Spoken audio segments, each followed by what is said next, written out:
T ನರಸೀಪುರದ ಜನ 20 ವರ್ಷಗಳಾದ್ಮೇಲೆ ಕೊನೆಗೂ ತಮ್ಮ ಮುಖ್ಯ ರಸ್ತೆಗಳು ಇದೀಗ ಡಾಂಬರೀಕರಣ ಆಗ್ತಾ ಇದೆ, ಅಭಿವೃದ್ಧಿ ಕಾಮಗಾರಿಗಳು ನಡೀತಾ ಇದೆ ಅನ್ನಂತಹ ಒಂದು ಸಂತೋಷವನ್ನ ವ್ಯಕ್ತಪಡಿಸುವಂತ ಸಂದರ್ಭದಲ್ಲೇ ಒಂದು ಅವೈಜ್ಞಾನಿಕ ರೀತಿಯಲ್ಲಿ ಕಾಮಗಾರಿಯನ್ನ ಮಾಡಲಿಕ್ಕೆ ಇದೀಗ ಅಲ್ಲಿನ ಅಧಿಕಾರಿಗಳು ಮುಂದಾಗಿದ್ದಾರೆ.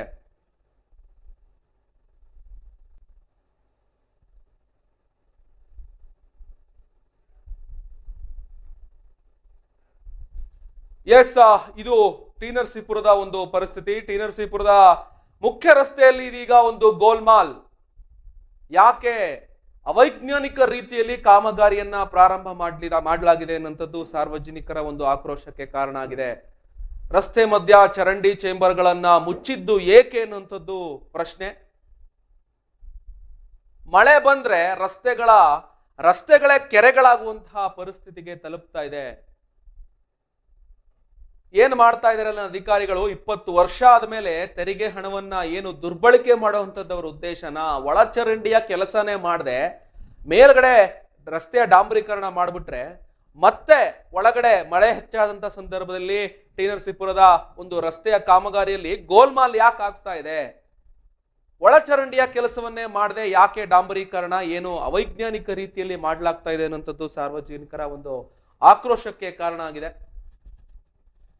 ರಸ್ತೆ ಮಧ್ಯ ಚರಂಡಿ ಚೇಂಬರ್ಗಳನ್ನ ಮುಚ್ಚಿದ್ದು ಏಕೆ? ಸರಿಯಾಗಿ ಅದನ್ನ ಒಂದು ದುರಸ್ತೀಕರಣ ಮಾಡದೆ ಏಕಾಏಕಿ ಅದನ್ನ ಮುಚ್ಚಿ ಅದರ ಮೇಲೆ ಡಾಂಬರೀಕರಣ ಮಾಡಿದ್ರೆ ಏನು ಉಪಯೋಗ? ಯಾಕೆ ಈ ರೀತಿಯ ಒಂದು ಅವೈಜ್ಞಾನಿಕ ರೀತಿಯಲ್ಲಿ ಅಧಿಕಾರಿಗಳು ನಿರ್ಲಕ್ಷ್ಯ ತೋರಿ ತೆರಿಗೆ ಹಣದ ಒಂದು ದುರ್ಬಳಕೆ ಮಾಡ್ತಾ ಇದ್ದಾರೆ ಏನಂತದ್ದು ಸಾರ್ವಜನಿಕರ ಪ್ರಶ್ನೆ ಆಗಿದೆ. ಟಿ ನರಸೀಪುರದಲ್ಲಿ ರಸ್ತೆಯಲ್ಲಿ ಗೋಲ್ಮಾಲ್, ಟಿ ನರಸೀಪುರದ ರಸ್ತೆಯಲ್ಲಿ ಕಾಮಗಾರಿಗಳಲ್ಲಿ ಗೋಲ್ಮಾಲ್ ಆಗ್ತಾ ಇದೆ ಅನ್ನುವಂಥದ್ದು ಇದೀಗ ದೊಡ್ಡ ಸುದ್ದಿ ಆಗಿದೆ. ಟಿ ನರಸೀಪುರದಲ್ಲಿ ಅವೈಜ್ಞಾನಿಕ ರೀತಿಯಲ್ಲಿ ಕಾಮಗಾರಿಯನ್ನ ಮಾಡಲಾಗಿದೆ. ಒಳಚರಂಡಿಯ ವ್ಯವಸ್ಥೆಯನ್ನ ಮಾಡದೆ ನೋಡಿ, ದೃಶ್ಯಾವಳಿಗಳಲ್ಲಿ ಗಮನಿಸ್ತಾ ಇದ್ದೀರಾ. ರಸ್ತೆಯನ್ನ ಮಾಡಿ ನಂತರ ಈ ಒಂದು ಒಳಚರಂಡಿಯ ಕೆಲಸಕ್ಕೆ ಕೈ ಹಾಕಿದ್ರೆ ಯಾವ ರೀತಿಯ ಒಂದು ಬಿಗಿಯಾದ ರಸ್ತೆ ಅಲ್ಲಿ ನಿರ್ಮಾಣ ಆಗುತ್ತೆ? ಇಷ್ಟು ಒಂದು ಸಾಮಾನ್ಯ ಸಾರ್ವಜನಿಕರಿಗೆ ಇರುವಂತಹ ಒಂದು ಪರಿಜ್ಞಾನ ಅಧಿಕಾರಿಗಳಿಗೆ ಇಲ್ವಾ? ಅಲ್ಲಿ ಆ ಒಳಚರಂಡಿಯ ನೀರಾಗಿರ್ಬೋದು, ಮಳೆ ನೀರಾಗಿರ್ಬೋದು, ರಸ್ತೆ ಬದಿಯಲ್ಲಿ ಆ ರೀತಿ ಹರ್ಕೊಂಡು ಹೋಗ್ತಾ ಇದೆ. ಮೊದಲನೇದಾಗಿ ಒಂದು ಬಾಕ್ಸ್ ಡ್ರೈನ್ ಅನ್ನ ಮಾಡಿ ನಂತರ ಆ ಒಂದು ರಸ್ತೆಯ ಕೆಲಸಕ್ಕೆ ಕೈ ಹಾಕಬೇಕಾಗಿತ್ತು. ಆದ್ರೆ ಇಲ್ಲಿ ಮೊದಲು ರಸ್ತೆಯನ್ನ ನಿರ್ಮಾಣ ಮಾಡಿದ ನಂತರ ಇದೀಗ ಒಳಚರಂಡಿಯ ಒಂದು ಕಾಮಗಾರಿಗಳಿಗೆ ಕೈ ಹಾಕಿದ್ರೆ ಯಾವ ರೀತಿ ದೊಡ್ಡ ಒಂದು ವರ್ಷ 2 ವರ್ಷನಾದ್ರೂ ಆ ರಸ್ತೆ ಒಂದು ಸರಿಯಾದ ರೀತಿಯಲ್ಲಿ ಉಳ್ಕೊಳ್ಬೇಕು ಅಂತಂತಂದ್ರೆ ಮೊದಲು ಒಳಚರಂಡಿಯ ಹಾಗೂ ಆ ಒಂದು ಡ್ರೈನ್ ಸಿಸ್ಟಮ್ ಏನಿದೆ, ಬಾಕ್ಸ್ ಡ್ರೈನ್ ಏನಿರುತ್ತೆ ಅದನ್ನ ನಿರ್ಮಾಣ ಮಾಡಿ ಆ ಒಂದು ನೀರು ಸರಿಯಾಗಿ ರೀತಿ ಹರ್ಕೊಂಡು ಹೋದ ನಂತರ ರಸ್ತೆಯ ದುರಸ್ತೀಕರಣಕ್ಕೆ ಕೈ ಹಾಕಬೇಕಾಗಿತ್ತು. ಆದ್ರೆ ಇಲ್ಲಿ ಸಂಪೂರ್ಣ ಅವೈಜ್ಞಾನಿಕ ರೀತಿಯಲ್ಲಿ 20 ವರ್ಷಗಳ ನಂತರ ಈ ಒಂದು ಅಭಿವೃದ್ಧಿ ಕಾಮಗಾರಿಗಳು ಈ ರಸ್ತೆಯಲ್ಲಿ ಪ್ರಾರಂಭ ಆಗಿರುವಂತದ್ದು. ಆ ರಸ್ತೆ ಪ್ರಾರಂಭ, ಆ ಒಂದು ಅಭಿವೃದ್ಧಿ ಕಾಮಗಾರಿ ಪ್ರಾರಂಭ ಆದ್ಮೇಲೂ ಕೂಡ ಈ ರೀತಿಯ ಒಂದು ಅವೈಜ್ಞಾನಿಕ ರೀತಿಯಲ್ಲಿ ಯಾಕೆ ನಡೆಸಲಾಗ್ತಾ ಇದೆ ಟಿ ನರಸೀಪುರದಲ್ಲಿ ಅನ್ನುವಂಥದ್ದು ಸಾರ್ವಜನಿಕರ ಆಕ್ರೋಶಕ್ಕೆ ಕಾರಣ ಆಗಿದೆ.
ಸಂಪತ್ತ ಬಾ ಈಗ ಹೋಗ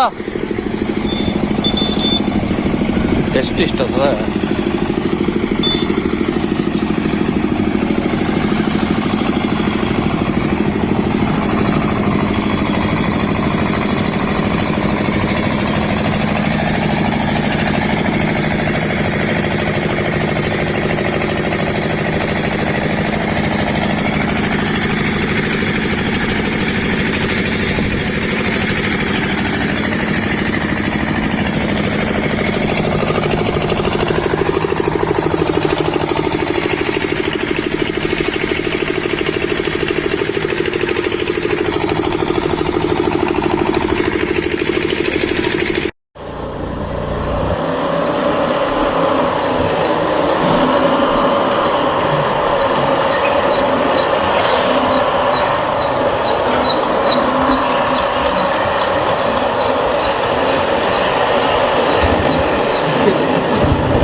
ಎಸ್, ಈ ಒಂದು ಟಿ ನರಸೀಪುರದ ರಸ್ತೆಯ ಒಂದು ಗೋಲ್ಮಾಲ್ ಏನಾಗಿದೆ, ಅವೈಜ್ಞಾನಿಕ ರೀತಿಯಲ್ಲಿ ರಸ್ತೆ ನಿರ್ಮಾಣ ಏನಾಗ್ತಾ ಇದೆ, ಇದ್ರ ಬಗ್ಗೆ ಇನ್ನ ಹೆಚ್ಚಿನ ಗ್ರೌಂಡ್ ರಿಪೋರ್ಟ್ ನ ಕೊಡಲಿದ್ದಾರೆ ನಮ್ಮ ವರದಿಗಾರರಾದಂತಹ ಮಹದೇವಸ್ವಾಮಿ ಅವರು. ಇದೀಗ ದೂರವಾಣಿ ಸಂಪರ್ಕದಲ್ಲಿದ್ದಾರೆ. ಮಹದೇವಸ್ವಾಮಿ ಅವರೇ, ಏನಾಗ್ತಾ ಇದೆ ಟಿ ನರಸೀಪುರದಲ್ಲಿ? ಹೌದು ಚಿನ್ಮಯ್, ಒಂದು ರಸ್ತೆ ಕಾಮಗಾರಿ 20 ವರ್ಷಗಳಿಂದ ನೆಲೆಗೊಂಡಿರ್ತಕ್ಕಂಥ ಈಗ ಪ್ರಾರಂಭ ಆಗಿದೆ. ರಸ್ತೆ ಕಾಮಗಾರಿ ಪ್ರಾರಂಭ ಆಗಿದೆ ಅಂತ ಸಂತೋಷ ಪಡೋದು. ಗಟ್ಟಿಯಾಗಿ ಮಾತಾಡ್ಬೇಕು, ಸ್ವಲ್ಪ ಕನೆಕ್ಷನ್ ಇಶ್ಯೂ ಆಗ್ತಾ ಇದೆ, ನಿಮ್ಮ ಧ್ವನಿ ಸರಿ ಕೇಳಿಸ್ತಾ ಇಲ್ಲ. ಹಲೋ, ಎಸ್ ಎಸ್ ಹೇಳಿ ಈಗ. ರಸ್ತೆ ಕಾಮಗಾರಿ ನೆಲಗುಂದಿಗೆ ಬಂದು 20 ವರ್ಷಗಳ ಕಳೆದ ನಂತರ ರಸ್ತೆ ಕಾಮಗಾರಿ ಪ್ರಾರಂಭ ಆಗಿದೆ. ಈ ಒಂದು ರಸ್ತೆಯ ಕಾಮಗಾರಿ ಪ್ರಾರಂಭ ಆಗಿ ರಸ್ತೆ ಮಾತ್ರ ಆಗ್ತಾ ಇದೆ, ಚರಂಡಿ ಆಗಿಲ್ಲ, ಇನ್ನು ಚರಂಡಿ ಕಾಮಗಾರಿ ಪ್ರಾರಂಭ ಆಗಿಲ್ಲ ಅನ್ನೋದು ಇಲ್ಲಿನ ಸ್ಥಳೀಕರ ಒಂದು ಆಕ್ರೋಶಕ್ಕೆ ಕಾರಣ ಆಗಿದೆ. ಯಾಕೆಂದ್ರೆ ಇಲ್ಲಿ ರಸ್ತೆಗಿಂತ ಮೊದಲು ಚರಂಡಿ ಆಗ್ಬೇಕಾಗಿತ್ತು. ಚರಂಡಿ ಇದೆ, ಬಹಳ ದೊಡ್ಡ ಸಮಸ್ಯೆ ಇಲ್ಲಿ ಚರಂಡಿ. ಯಾಕೆಂದ್ರೆ ನಗರ ಪ್ರದೇಶದ ಬಹುತೇಕ ಚರಂಡಿ ನೀರು ಈ ಭಾಗದಲ್ಲಿ ಹರಿಯೋದ್ರಿಂದ ಇಲ್ಲಿ ಮಳೆ ಬಂದಾಗ ಬಹಳಷ್ಟು ಸಮಸ್ಯೆಗಳಾಗ್ತಾ ಇದೆ. ರಸ್ತೆ ಎಲ್ಲ ತುಂಬಿ ಕೆರೆ ಅಂತಾಗಿ ಇಲ್ಲಿ ಸುಮಾರು ಸುಮಾರು ಬೇರೆ ಬೇರೆ ರಸ್ತೆಗಳಲ್ಲಿ ಪಕ್ಕದಲ್ಲೇ ಈ ರಸ್ತೆಗೆ ಹೊಂದಿಕೊಂಡಿರತಕ್ಕಂಥ KSRTC ಬಸ್ ನಿಲ್ದಾಣ ಇರೋದ್ರಿಂದ ಇಲ್ಲಿನ ನಿವಾಸಿಗಳು ಬೇರೆ ಬೇರೆ ರಸ್ತೆಗಳನ್ನ ಅವಲಂಬಿತರಾಗಿ ಮಳೆ ಬಂದಂತ ಸಂದರ್ಭದಲ್ಲಿ ಕೆರೆ ಅಂತ ಆದಾಗ ಬೇರೆ ರಸ್ತೆಗಳ ಮೂಲಕ ಸಂಚರಿಸುವಂತ ಒಂದು ಘಟನೆ ನಡೀತದೆ. ಇಂತ ಒಂದು ಕ್ಲಿಷ್ಟಕರ ಪರಿಸ್ಥಿತಿ ಇರ್ಬೇಕಾದ್ರೆ ಮೊದಲು ಈ ಒಂದು ರಸ್ತೆಗಿಂತ ಮೊದಲು ಚರಂಡಿ ಆಗ್ಬೇಕಾಗಿತ್ತು. ಚರಂಡಿನ ಮಾಡ್ದೇನೆ ರಸ್ತೆ ಮಾಡ್ತಾ ಇರ್ತಕ್ಕಂಥದ್ದು. ಮುಂದಿನ ದಿನಗಳಲ್ಲಿ ಮಳೆ ಬಂದಾಗ ಇಲ್ಲಿ ಮತ್ತೆ ನೀರ್ ನಿಂತ್ಕೊಂಡು ಆ ಡಾಂಬರೀಕರಣ, ನಿಮಗೆ ಈಗ ಗೊತ್ತಿರೋ ಹಾಗೆ ಡಾಂಬರೀಕರಣಕ್ಕೆ ನೀರು ನಿಂತ್ಕೊಂಡಾಗ ಡಾಂಬರೀಕರಣ ರಸ್ತೆಯಲ್ಲಿ ನೀರು ಶೇಖರಣೆ ಆದಾಗ ಆ ರಸ್ತೆ ಹಾಳಾಗುತ್ತೆ. ಆ ರಸ್ತೆ ಹಾಳಾಗಬಾರ್ದು, ಸುಸರ್ಜಿತವಾಗಿರ್ಬೇಕಂದ್ರೆ ಅಲ್ಲಿ ಸುಸರ್ಜಿತವಾಗಿ ಚರಂಡಿ ನಿರ್ಮಾಣ ಆಗ್ಬೇಕು. ಅಲ್ಲಿನ ಕೊಳಚೆ ನೀರು, ಅಲ್ಲಿನ ಮಳೆ ನೀರು ಸಲೀಸಾಗಿ ಹೋಗ್ತಕ್ಕಂತ ಒಂದು ಚರಂಡಿಗಳನ್ನ ನಿರ್ಮಾಣ ಮಾಡಿದಾಗ ಅಲ್ಲಿನ ರಸ್ತೆಯ ಒಂದು ಬಹಳಷ್ಟು ಹೆಚ್ಚು ಕಾಲ ಬಾಳಿಕೆ ಬರುತ್ತೆ ಅನ್ನೋದು ಇಲ್ಲಿನ ಸಾರ್ವಜನಿಕರ ಮಾತಾಗಿದೆ. ಅಷ್ಟೇ ಅಲ್ಲದೇನೆ ರಸ್ತೆ ಮಧ್ಯದಲ್ಲಿ ಒಂದು UGD ಕಲೆಕ್ಷನ್ ಹೋಗಿದೆ. ಆ UGD ಕಲೆಕ್ಷನ್ ನ ಪ್ರತಿ 10 ಮೀಟರ್ಗೆ ಒಂದು ಚೇಂಬರ್ ನಿರ್ಮಾಣ ಮಾಡಿರ್ತಾರೆ. ಆ ಚೇಂಬರ್ ಗಳನ್ನು ಸಹ ಮುಚ್ಚಿರ್ತಾರೆ. ಆ ಚೇಂಬರ್ ಇರ್ತಕ್ಕಂತ ಜಾಗದಲ್ಲಿ ಏನಾದ್ರು ಒಂದು ಪಾಯಿಂಟ್ ಮಾಡಿ ಬಿಡದೇನೆ ಹಂಗೆ ಮುಚ್ಚಿರ್ತಾರೆ. ಮುಂದಿನ ದಿನಗಳಲ್ಲಿ ಈ ಭಾಗದಲ್ಲಿ ಚೇಂಬರ್ ಒಳಚರಂಡಿಯ ಕಲೆಕ್ಷನ್ ಹೆಚ್ಚು ಮನೆಗಳಿರೋದ್ರಿಂದ ಹರಿತಾ ಇರೋದ್ರಿಂದ ಮುಂದಿನ ದಿನಗಳು ಏನಾದ್ರೂ ಒಂದು ಬ್ಲಾಕೇಜ್ ಆದಾಗ ಒಳಚರಂಡಿ ಬ್ಲಾಕೇಜ್ ಆದಾಗ ಅದನ್ನ ಇದು ಸ್ವಚ್ಛಗೊಳಿಸೋದು ಬಹಳಷ್ಟು ಕಷ್ಟಕರ ಆಗುತ್ತೆ. ಆಮೇಲೆ ಮತ್ತೆ ಆ ಚೇಂಬರ್ನ ಉಳಿಸ್ಕೊಂಡು ಮತ್ತೆ ಹೊಸದಾಗಿರೋ ಒಂದು ರಸ್ತೆನ ಹಾಳು ಮಾಡ್ತಾರೆ ಇಲ್ಲಿ. ಹೊಸದಾಗಿರೋ ಅದನ್ನ ರೆಡಿ ಮಾಡೋ ನೆಪದಲ್ಲಿ ಮತ್ತೇನು ಆಗಿದ್ದಾರೆ. ಯಾಕೆಂದ್ರೆ ಇವರು ವೈಜ್ಞಾನಿಕವಾಗಿ ಅದನ್ನೆಲ್ಲನು ಪ್ಲಾನ್ ಮಾಡ್ಕೊಂಡು ಆ ಚೇಂಬರ್ಗಳನ್ನೆಲ್ಲ ನಾವು ಅಲ್ಲೆಲ್ಲ ಎಲ್ಲೆಲ್ಲಿ ಇದೆ ಅದನ್ನ ಐಡೆಂಟಿಫೈ ಮಾಡ್ಕೊಂಡು ರಸ್ತೆ ನಿರ್ಮಾಣ ಮಾಡ್ಬೇಕು. ಒಳಚರಂಡಿ ಮುಂದಿನ ದಿನಗಳಲ್ಲಿ ಒಳಚರಂಡಿಗೆ ಯಾವುದೇ ರೀತಿ ಸಮಸ್ಯೆ ಆಗದಿರತ್ತೆ ಅದನ್ನ ವೈಜ್ಞಾನಿಕವಾಗಿ ರಸ್ತೆಗಳನ್ನ ಇದು ನಮ್ಮ ಸಾಮಾನ್ಯ ಸಾರ್ವಜನಿಕರಿಗಾಗ್ಬೋದು, ಮಾಧ್ಯಮದವ್ರಿಗೆ ಇದು ತಿಳಿತಾ ಇದೆ. ಅಲ್ಲಿ ಆ ಒಂದು ತಾಲೂಕ್ ಪಂಚಾಯತ್ ಅಲ್ಲಿ ಇರುವಂತಹ ಒಬ್ಬ ಇಂಜಿನಿಯರ್ಗೆ ಇದು ಒಂದಂತ ಕನಿಷ್ಠ ಒಂದು ಜ್ಞಾನ ಇಲ್ವಾ ಅಂತ. ಹೌದು, ನಾನು ಈ ವಿಚಾರವಾಗಿ ಇಂಜಿನಿಯರ್ ಗಮನಕ್ಕೂ ತಗೊಂಡೋಗಿರ್ತೀನಿ. ನಿನ್ನೆ ಅಷ್ಟೇ ನಾವು ಇಂಜಿನಿಯರ್ಗೆ ಫೋನ್ ಮಾಡಿ, ಸರ್ ಈ ರೀತಿ ಸಮಸ್ಯೆ ಇದೆ, ಚರಂಡಿ ಆಗದೇನೆ ರಸ್ತೆ ಮಾಡ್ತಾ ಇರೋದು ಎಷ್ಟು ಸರಿ, ಈ ಚರಂಡಿ ಮತ್ತೆ ನೀವು ಚರಂಡಿ ಡ್ರೈನೇಜ್ಗೆ ಮತ್ತೆ ಯಂತ್ರೋಪಕರಣಗಳನ್ನ ಬಳಸಿದಾಗ ಈ ಚರಂಡಿ ಹಾಳಾಗೋದಿಲ್ವಾ, ಅದು ಹಾಳಾಗದೆ ರೀತಿ ನಾವು ಚರಂಡಿ ಕಾಮಗಾರಿ ಮಾಡ್ತೀವಿ ಅಂತ ಅವರು ಒಂದು ಆರಿಕೆಯ ಉತ್ತರಗಳನ್ನ ಕೊಡ್ತಾ ಇದ್ದಾರೆ. ಮತ್ತೆ ಇಲ್ಲಿ ಸಾರ್ವಜನಿಕರು ನಮಗೆ ಈ ರಸ್ತೆಯಲ್ಲಿ ಮೊದಲು ಚರಂಡಿ ಆಗ್ಬೇಕು ಇಲ್ಲಿ, ಯಾಕೆಂದ್ರೆ ಇಲ್ಲಿ ಬಹಳಷ್ಟು ಒಂದು ಇಲ್ಲಿ PRM ಕಾಲೇಜ್ ಇದೆ. PRM ಕಾಲೇಜ್ಗೆ ಈ ತಾಲೂಕಿನಾದ್ಯಂತ ಬಹಳಷ್ಟು ವಿದ್ಯಾರ್ಥಿಗಳು ಇಲ್ಲಿ ವಿದ್ಯಾಭ್ಯಾಸ ಮಾಡೋದಕ್ಕೆ ಬರ್ತಾರೆ. ವಿದ್ಯಾಭ್ಯಾಸಕ್ಕೆ ಮಾಡಕ್ಕೆ ಬರೋ ಸಂದರ್ಭದಲ್ಲಿ ಮಳೆಗಾಲದಲ್ಲಿ ಅವರು ಅದೇ ಒಂದು ಕೊಚ್ಚೆ ನೀರನ್ನ ತುಳ್ಕೊಂಡು ಕಾಲೇಜಿಗೆ ಬರ್ತಕ್ಕಂಥದ್ದನ್ನ ನಾವೆಲ್ಲರೂ ಇಲ್ಲಿ ನೋಡಿದೀವಿ. ಅದಕ್ಕೆ ಈ ರಸ್ತೆಗಿಂತ ಮೊದಲು ಮತ್ತು ಚರಂಡಿ ಸುಸಜ್ಜಿತವಾಗಿ ನೀರು ಓಡಾಡೋ ರೀತಿ ಒಂದು ಚರಂಡಿ ನಿರ್ಮಾಣ ಮಾಡಿ ರಸ್ತೆನ ಆಮೇಲೆ ಮಾಡಿ. ಯಾಕೆಂದ್ರೆ ಇದು ಸಾರ್ವಜನಿಕರ ತೆರಿಗೆನಲ್ಲಿ ವೈಜ್ಞಾನಿಕವಾಗಿ ನೀವು ಕಾಮಗಾರಿನ ಪ್ಲಾನ್ ಮಾಡ್ದೇನೆ ಈ ರೀತಿ ಮಾಡ್ತಾ ಇರ್ತಕ್ಕಂಥದ್ದು ಇದು ಸಾರ್ವಜನಿಕರ ತೆರಿಗೆ ಹಣ ಹಾಳಾಗೋದಕ್ಕೆ ಒಂದು ಕಾರಣ ಆಗಿದೆ ಅಂತ ಕೂಡ ಸಾರ್ವಜನಿಕರು ತಮ್ಮ ಒಂದು ಮನವಿ ಮಾಡ್ಕೊಡ್ತಾ ಇದ್ದಾರೆ ಅಧಿಕಾರಿಗಳಲ್ಲಿ. ಎಸ್, ಇದು ನಮ್ಮ ಹಿಡನ್ಸ್ ವಾಹಿನಿಯಿಂದ ಸುದ್ದಿ ಆದ್ಮೇಲಾದ್ರೂ ಕೂಡ ಅಧಿಕಾರಿಗಳು ಎಚ್ಚೆತ್ಕೊಂಡು ಈ ಒಂದು ಸಮಸ್ಯೆಯಿಂದ ಪರಿಹಾರ ಕೊಡಬೇಕು ಅನ್ನುವಂಥದ್ದು ನಮ್ಮ ಮನವಿ ಆಗಿದೆ. ಧನ್ಯವಾದ ಮಾದೇಸ್ವಾಮಿ ಅವರೇ. ಧನ್ಯವಾದ. ಎಸ್, ನೋಡಿದ್ರಲ್ಲ ವೀಕ್ಷಕರೇ, ಇದು ಟಿ ನರಸೀಪುರದ ಪರಿಸ್ಥಿತಿ. ಯಾವ ಒಂದು ಒಳಚರಂಡಿಯ ಸಮಸ್ಯೆ ಹೆಚ್ಚಾಗಿತ್ತು ಟಿ ನರಸೀಪುರದಲ್ಲಿ, ಸಾರ್ವಜನಿಕರಿಗೆ ಆ ಒಂದು ಒಳಚರಂಡಿಯ ಸಮಸ್ಯೆಯಿಂದ ಮೊದಲು ಮುಕ್ತಿ ಬೇಕಿತ್ತು. ಆ ಒಂದು ಒಳಚರಂಡಿಯ ಸಮಸ್ಯೆಯಿಂದ ಏನು ಮುಕ್ತಿ ಬೇಕಿತ್ತು ಅದನ್ನ ಗಮನ ಹರಿಸದೆ 20 ವರ್ಷ ಆದ್ಮೇಲೆ ಈ ರಸ್ತೆ ಒಂದು ಅಭಿವೃದ್ಧಿ ಕಾಣ್ತಾ ಇದೆ, ಅಲ್ಲಿನ ಅನುದಾನ ಬಿಡುಗಡೆ ಆಗಿದೆ, ಸಂತೋಷವನ್ನ ವ್ಯಕ್ತಪಡಿಸ್ತಿದ್ರು. ಆದ್ರೆ ಸಾರ್ವಜನಿಕರು ಆದ್ರೆ ಒಂದು ಅವೈಜ್ಞಾನಿಕ ರೀತಿಯಲ್ಲಿ ಕೆಲಸವನ್ನ ಪ್ರಾರಂಭ ಮಾಡಿದ್ದಾರೆ ಅಧಿಕಾರಿಗಳು. ಅಲ್ಲಿ ಮುಖ್ಯವಾಗಿ ಸಮಸ್ಯೆ ಇದ್ದಂಥದ್ದೇ ಒಳಚರಂಡಿಯದ್ದು. ಮಳೆ ನೀರೇನ್ ಹೋಗುತ್ತೆ ಆ ಒಂದು ಮಳೆ ನೀರು ಚರಂಡಿ ಹಾಗೂ ಸಾರ್ವಜನಿಕರ ಮನೆಗಳಿಂದ ಬರುವಂತಹ ಒಂದು ಶೌಚಾಲಯದ ಒಂದು ಒಳಚರಂಡಿ ಏನಿರುತ್ತೆ ಆ ಒಂದು ದುರಸ್ತೀಕರಣ ಆಗ್ಬೇಕಾಗಿತ್ತು. ಆ ಒಂದು ಕೆಲಸವನ್ನೇ ಮಾಡದೆ ರಸ್ತೆ ಏಕಾಏಕಿ ಇರುವ ರಸ್ತೆ ಮೇಲೆನೆ ಡಾಂಬರೀಕರಣಕ್ಕೆ ಕೈ ಹಾಕಿರುವಂತ ಅಧಿಕಾರಿಗಳು ಇರುವ ಮ್ಯಾನ್ ಹೋಲ್ಗಳೇನಿದೆ ಆ ಒಂದು ಸ್ವಚ್ಛ ಮಾಡೋದಿಕ್ಕೆ, ಒಳಚರಂಡಿಯನ್ನ ಸ್ವಚ್ಛ ಮಾಡ್ಲಿಕ್ಕೆ ಏನು ಒಂದು ಮ್ಯಾನ್ ಹೋಲ್ಗಳನ್ನ ಮಾಡಿದ್ದಾರೆ ಅದನ್ನು ಮುಚ್ಚಿ ರಸ್ತೆಯನ್ನ ಮಾಡ್ತಾ ಇದ್ದಾರಂತೆ. ಇದನ್ನೆಲ್ಲ ಪ್ರಶ್ನೆ ಮಾಡಿದ್ರೆ ಮುಂದಿನ ದಿನಗಳಲ್ಲಿ ನಾವು ಒಳಚರಂಡಿಯ ಒಂದು ಕಾಮಗಾರಕ್ಕೆ ಕೈ ಹಾಕಿದ ಸಂದರ್ಭದಲ್ಲಿ ಅದನ್ನ ಕೂಡ ಸರಿ ಮಾಡ್ತೀವಿ, ಅದೇನು ತೊಂದರೆ ಆಗದಿರೋ ರೀತಿ ನಾವು ಮಳೆ ನೀರು ಚರಂಡಿ ಒಳಚರಂಡಿಯ ನಿರ್ಮಾಣವನ್ನ ಮಾಡ್ತೀವಿ ಅನ್ನುವಂತಹ ಒಂದು ಬೇಜವಾಬ್ದಾರಿಯುತ ಮಾತೆ ಅಧಿಕಾರಿಗಳ ವಲಯದಿಂದ ಕೇಳಿ ಬರ್ತಾ ಇರುವಂತದ್ದು.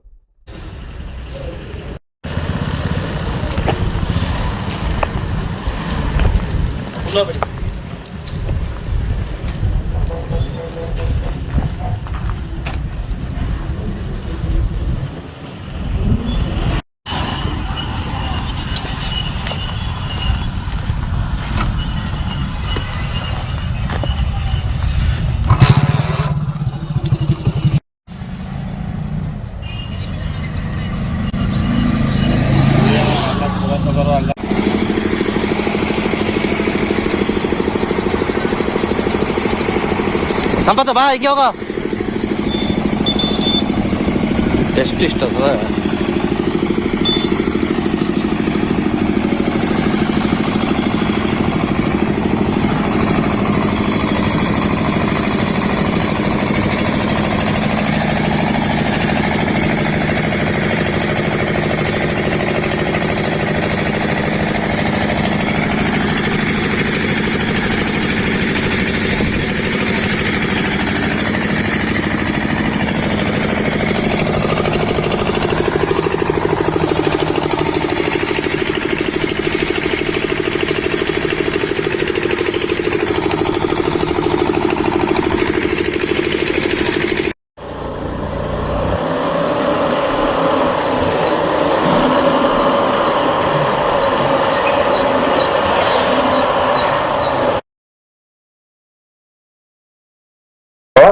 ನಿರ್ಮಾಣನೂ ಮಾಡ್ಬಿಟ್ಟಿದ್ದಾರೆ ಅದಲ್ಲಿ. ಹ್ಮ್ ಅಲ್ಲಿ ನಿಮ್ಗೆ ಅದು ಕಾವೇರಿ ಕಪಿಲ ಜೋಡಿ ರಸ್ತೆ ಬರುತ್ತೆ ಸರ್ ಮೇಲ್ಗಡೆ. ಓಕೆ ಆ ಏನು ಅಲ್ಲಿ ಈಗ ರಸ್ತೆ ಆಗಿದೆ, ಹ್ಮ್ ಆ ರಸ್ತೆ ಜಾಯಿಂಟ್ ಬರೋದು ನಿಮ್ಗೆ ಕಾವೇರಿ ಕಪಿಲ ಜೋಡಿ ರಸ್ತೆ. ಹ್ಮ್ ಆಮೇಲೆ ಹಂಗೆ ಗೌರ್ಮೆಂಟ್ ಬಸ್ ಸ್ಟ್ಯಾಂಡ್. ಓಕೆ ನೀವು ಅಲ್ಲಿ ರೇಷ್ಮೆ ಮಾರುಕಟ್ಟೆ ಐತೆ ಗೊತ್ತಾ, ರೇಷ್ಮೆ ಮಾರುಕಟ್ಟೆ ಎದುರುಗಡೆಗೆ ಹೋಗುತ್ತೆ ರೋಡ್ ಅದು. ಹ್ಮ್ ಹ್ಮ್ ಅಲ್ಲಿ ಎದುರುಗಡೆನೆ ಅದ್ರ ಎದುರುಗಡೆನೆ ಗೌರ್ಮೆಂಟ್ ಬಸ್ ಸ್ಟ್ಯಾಂಡ್ ಇದೆ. ನೀವು ನರಸೀಪುರದಲ್ಲಾಗಿದೆ ನೋಡಿರ್ತೀರಾ ಅನ್ಸುತ್ತೆ ಆ ಜಾಗನ. ಅಲ್ಲಿಂದ ನಿಮ್ಗೆ up to sir PRM college ಇದೆಯಲ್ಲ ಸರ್, ಹ್ಮ್ PRM ಕಾಲೇಜ್ ವರ್ಗೂ ಮಾತ್ರ ಕಾಲೇಜ್ ಕಾಂಪೌಂಡ್ ಇದೆಯಲ್ಲ ಅಲ್ಲಿವರೆಗೂ ಮಾತ್ರ ಮೋರಿ ಇದೆ. ಇಲ್ಲಿಂದ ಅಲ್ಲಿ ನಿಮ್ಗೆ ಹಂಗೆ ಬತ್ತು ಅಂದ್ರೆ ಅಲ್ಲಿ ಪೌರ ಕಾರ್ಮಿಕರ ಕಾಲೋನಿಯಿಂದ ಹಿಡಿದು ನಿಮ್ಗೆ PRM ವರ್ಗೂ ಮಾತ್ರ ಮೋರಿ ವ್ಯವಸ್ಥೆ ಇದೆ. ಆ PRM ಕಾಲೇಜ್ ಎದುರುಗಡೆ ರೋಡ್ ಅಲ್ಲಿ ಹಂಗೆ ಬರ್ತು ಅಂದ್ರೆ ನಿಮ್ಗೆ ಅಲ್ಲೆಲ್ಲೂ ಮೋರಿ ಸಿಗಲ್ಲ ಸರ್. ಓಕೆ ಅಲ್ಲಿಂದ ಗೌರ್ಮೆಂಟ್ ಬಸ್ ಮೊದಲು ಮೋರಿ ಕೆಲಸ ಒಳಚರಂಡಿ ಕೆಲಸ ಆಗ್ಬೇಕಾಗಿತ್ತು, ಅದು ಮುಖ್ಯ ಇತ್ತು.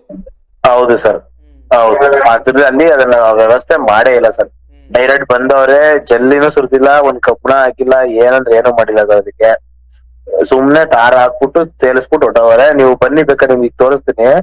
ಈಗ ಒಂದ್ 3-4 ದಿವಸದಿಂದ ಮಳೆ ಬರ್ತಾ ಇದೆ, ಪುನಃ ಅಲ್ಲಿ ರೋಡ್ ಎದ್ದಿದೆ. ಅಲ್ಲಿ ಆ ರೋಡ್ ಎದ್ದು ರೋಡ್ ನಿಂತಿದೆ. ನಿಮ್ಗೆ ತುಂಬಾ ಮಳೆ ಬಂತು ಅಂದ್ರೆ ಸರ್, ಏನಾದ್ರು 1 hour ಮಳೆ ಹೋದ್ರೂ ಆ ರೋಡಲ್ಲಿ ನೀವು ತಿರ್ಗಾಡಕ್ಕಾಗಲ್ಲ. ವೆಹಿಕಲ್ಸ್ ಗಳೆಲ್ಲ ಬ್ಲಾಕ್ ಮಾಡ್ಬೇಕಾಗತ್ತೆ, ನಡ್ಕೊಂಡು ತೊಂದ್ರೆ ಆಗುತ್ತೆ, ತುಂಬಾ ಕಷ್ಟ ಸರ್ ಅಲ್ಲಿ. ಎಷ್ಟು ವರ್ಷದಿಂದ ಈ ಒಂದು ಸಮಸ್ಯೆ ಇರುವಂತದ್ದು ಧನಂಜಯ್ ಅವರೇ? ಸರ್ ನನ್ಗೆ ಇವಾಗ 28 ವರ್ಷ ಸರ್. ನನ್ಗೆ ಬುದ್ಧಿ ಬಂದ ಕಾಲದಿಂದನೂ ನೋಡ್ತಾ ಇದೀನಿ ಆ ರೋಡ್ ಅಲ್ಲಿ ಸರ್. ಮಳೆ ಹುಯ್ತು ಅಂದ್ರೆ ಅಂತೂ ತಿರ್ಗಾಡಕ್ಕೆ ಆಗಲ್ಲ ಸರ್. ಕಡಿಮೆ ಅಂದ್ರೆ 3 ದಿನ ನಿಂತಿರುತ್ತೆ ಸರ್ ನೀರು. 3 ದಿನ ಅಲ್ಲಿ ಕೆರೆ ತರ ಆಗ್ಬಿಡುತ್ತೆ ಅದು, ತಿರ್ಗಾಡಕ್ಕೆ ಆಗಲ್ಲ ಅಲ್ಲಿ. ಅಲ್ಲದೆ ಜಿಲ್ಲೆಯ ಉಸ್ತುವಾರಿ ಸಚಿವರು, ಸಮಾಜ ಕಲ್ಯಾಣ ಇಲಾಖೆಯಂತಹ ಒಂದು ಪ್ರಮುಖ ಖಾತೆಯಲ್ಲಿರುವಂತಹ ಡಾಕ್ಟರ್ ಎಚ್ ಸಿ ಮಹದೇವಪ್ಪ ಅವರು ಟಿ ನರಸೀಪುರ ಜನಪ್ರತಿನಿಧಿ. ಹೌದು ಸರ್. ಇಂತಹ ಸಮಸ್ಯೆನ ಸರ್ ಎಲ್ಲರೂ ನಿದ್ದೆ ಮಾಡ್ತಾ ಇದಾರೆ. ಅವರು ಗೆಲ್ಲೋವರೆಗೂ ಅಷ್ಟೇ ಮಾತ್ರ ಕ್ಷೇತ್ರದ ಬಗ್ಗೆ ಕ್ಷೇತ್ರ ಅನ್ಕೊಂಡ್ ಬರೋದು ಅಷ್ಟೇ ಸರ್. ಎಲ್ಲರೂ ಇದುವರೆಗೂ ಸರ್ ಮಹದೇವಪ್ಪ ಅವರು ನರಸೀಪುರಕ್ಕೆ ಬಂದಿರೋದೇ ನೋಡಿಲ್ಲ ಸರ್ ನಾವು. ಅವರು ಬೆಂಗಳೂರಿಗೆ ಸೀಮಿತ ಅಂತೀರಾ? ಹೌದು ಹೌದು, ಬರೀ ಮೈಸೂರು ಬೆಂಗಳೂರಿಗೆ ಮಾತ್ರ ಸೀಮಿತ ಸರ್. ನರಸೀಪುರಕ್ಕೆ ಬರಲ್ಲ. ನರಸೀಪುರದಲ್ಲಿ ಕುಂದು ಕೊರತೆಗಳೇನು ಅಂತ ಕೇಳಲ್ಲ. ಈಗ ಎಷ್ಟೋ ನಿಮ್ಗೆ ನಮ್ ನರಸೀಪುರ ರಸ್ತೆಗಳಲ್ಲಿ ಓಡಾಡಕ್ ಆಗ್ತಾ ಇರಲಿಲ್ಲ ಸರ್. ಈಗ ಎಲ್ಲೋ ಒಂದ್ 15 ದಿವಸದಿಂದ ತಾರ ಹಾಕವ್ರೆ. ನೀವ್ ಹಂಗೂ ಈಗ್ಲೂ ಬತ್ತು ಅಂದ್ರೆ ತಾಲೂಕ್ ಆಫೀಸ್ ಎದುರುಗಡೆ ರೋಡ್ ಹೊಟ್ಟೋಗ್ಬಿಟ್ರೆ ತಿರ್ಗಾಡಕ್ ಆಗಲ್ಲ. ವೆಹಿಕಲ್ ಗುಂಡಿ ಹೆಚ್ಚು ಕಡಿಮೆ ನೀವು ಬೈಕ್ ಕಾರಲ್ಲಿ ಹೋಯ್ತು ಅಂದ್ರೆ ನಿಮ್ದೊಂದ್ ಚಕ್ರನೇ ಮುಳಿಕೋಗ್ಬಿಡುತ್ತೆ ಸರ್ ಅಲ್ಲಿ. ಆ ರೋಡ್ ನ ಫಸ್ಟ್ ಸರಿಪಡಿಸ್ಬೇಕು. ಏನು ಇಲ್ಲ, ಬ್ರಿಡ್ಜ್ ಅಲ್ಲಿ ಚೆನ್ನಾಗಿರೋ ರೋಡ್ ನ ತಗೊಂಡೋಗಿ ರೋಡ್ ಮಾಡೋರೆ. ಎಲ್ಲ ಹಾಳಾಗಿರೋ ಅಂತ ಜಾಗನ ರೋಡ್ ಮಾಡ್ಬೇಕು ಸರ್ ಇವರು. ನಿಜ, ಬಹಳ ಒಂದು ಹೌದು, ಮುಖ್ಯಮಂತ್ರಿಗಳ ತವರು ಮೈಸೂರು. ಹೌದು ಸರ್, ಸ್ನೇಹಿತ ಡಾಕ್ಟರ್ ಹೌದು, ಟಿ ನರಸೀಪುರದ ಶಾಸಕರು. ಹೌದು, ಅಂತಹ ದೊಡ್ಡ ಖಾತೆಯಲ್ಲಿ ಸಚಿವರಾಗಿದ್ದಾರೆ, ಜಿಲ್ಲಾ ಉಸ್ತುವಾರಿ ಸಚಿವರಾಗಿದ್ದಾರೆ. ಟಿ ನರಸೀಪುರದ ಜನ ಈ ತರ ತಾಲೂಕು ನಿಮ್ಗೆ ಒಂದು ಮುಖ್ಯ ಹೌದು ನಮ್ಮ ವಾಹನನೇ ಹಾಳಾಗೋಗುತ್ತೆ ಅನ್ನೋಂತ ಹೌದು ಸರ್. ಹೇಳ್ಕೊತಾ ಇದ್ದೀರಾ ಅಂದ್ರೆ ಅಲ್ಲಿ ಏನ್ ಮಾಡ್ತಾ ಖಂಡಿತ ಸರ್. ಯಾಕಂದ್ರೆ ಅಷ್ಟು ನೋವಿದೆ. ಯಾಕಂದ್ರೆ ನೀವು ನಿಮ್ಗೆ ಅದೇ ರೋಡ್ ಅಲ್ಲಿ ನೀವು ಇನ್ನ ಕೆಳಗಡೆ ಹೋದ್ರೆ ಕಾರ್ಪೊರೇಷನ್ ಬ್ಯಾಂಕ್ ಇದೆ.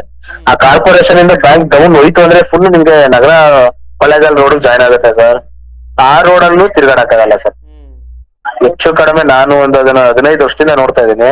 ಆ ರೋಡ್ ಹಾಳಾಗಿದೆ. ನಿಮ್ಗೆ ಸರ್ ಅದೆಲ್ಲ ಉದಾಹರಣೆ ಯಾಕೆ ಸರ್, ತಾಲೂಕು ಕಚೇರಿ ಸರ್, ತಾಲೂಕು ಆಡಳಿತದ ಎದುರುಗಡೆ ತಹಶೀಲ್ದಾರ್ಗೆ ಅದೊಂದು ರೋಡ್ ಸರಿ ಮಾಡಿಸ್ಕೊಳಕ್ ಆಗ್ತಾ ಇಲ್ಲ ಅವರ ನಮ್ ಜನಪ್ರತಿನಿಧಿ ಹತ್ರ ಅಂತ ಅಂದ್ರೆ ಅರ್ಥ ಮಾಡ್ಕೊಳ್ಳಿ. ಯೋಜನೆಗಳು ಮಹಿಳೆಯರಿಗೆ ದುಡ್ಡು ಕೊಡ್ತಾ ಇದೀವಿ, ಯುವಕರಿಗೆ ದುಡ್ಡು ಕೊಡ್ತಾ ಇದೀವಿ ಅಂತಾರೆ. ಪಾಪ ಹೌದು, ಮಾಡ್ಸೋದಕ್ಕೆ ಅವ್ರ ಹತ್ರ ಎಲ್ಲಿಂದ ದುಡ್ಡು ಬರುತ್ತೆ ಅಂತ ಅಲ್ವಾ? ಹೌದು ಸರ್. ಇವಾಗ ನಾವು ಅವ್ರನ್ನ ಗೆಲ್ಸಿ ನಾವೇ ತಪ್ಪು ಮಾಡಿದೀವಿ ಅನ್ನೋ ತರ ನಮ್ಗೆ ಶಿಕ್ಷೆ ಸರ್ ಅದು.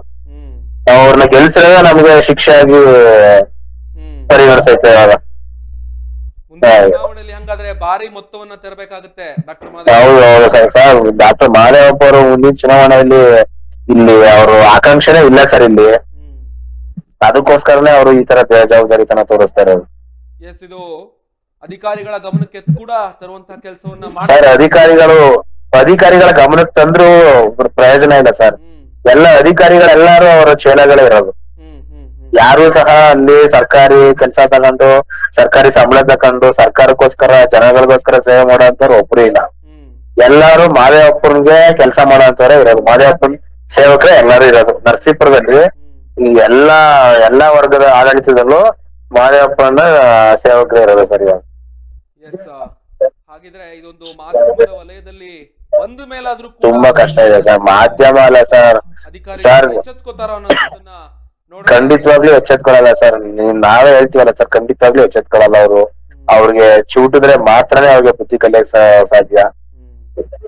ತುಂಬಾ ಕಷ್ಟ ಇದೆ ಸರ್ ಇದು. ಎಸ್, ಧನ್ಯವಾದ ವಿಷಯವನ್ನ ತಿಳಿಸಿದ್ದಕ್ಕೆ. Okay sir, thank you. ನೋಡಿದ್ರಲ್ಲ ವೀಕ್ಷಕರೇ, ಇದು ಟಿ ನರಸೀಪುರದ ಸಾರ್ವಜನಿಕರ ನೋವು. ಅಲ್ಲಿನ ಜನಪ್ರತಿನಿಧಿಗಳು ಬಹಳ ಒಂದು ಆಶ್ಚರ್ಯಕರ ಸಂಗತಿನೇ.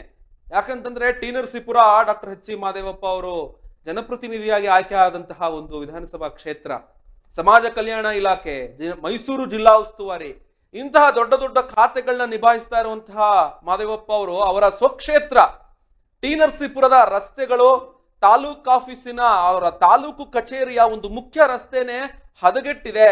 ಅಲ್ಲಿನ ಸಾರ್ವಜನಿಕರು ಮುಂದಿನ ಚುನಾವಣೆಗೆ ಅವ್ರನ್ನ ಶಾಸಕರಾಗ ನಾವು ನೋಡಲ್ಲ ಅಂತ ಒಂದು ಮಾತನ್ನ ಹೇಳ್ತಾ ಇದ್ದಾರೆ.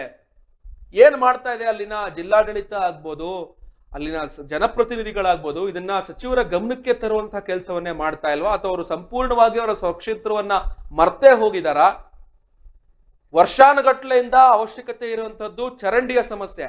ಅದಕ್ಕೆ ಪರಿಹಾರ ನೀಡದೆ ಇಲ್ಲಿ ಏಕಾಏಕಿ ಚರಂಡಿಗಳನ್ನ, ಮ್ಯಾನ್ಹೋಲ್ಗಳನ್ನ ಸಮೇತ ಮುಚ್ಚಿ ರಸ್ತೆಯನ್ನ ಡಾಂಬರೀಕರಣ ಮಾಡ್ತಾ ಇದ್ದಾರೆ. ಇಂತಹ ಅವೈಜ್ಞಾನಿಕ ರೀತಿಯಲ್ಲಿ ಕೆಲಸ ನಡೀತಾ ಇದೆ.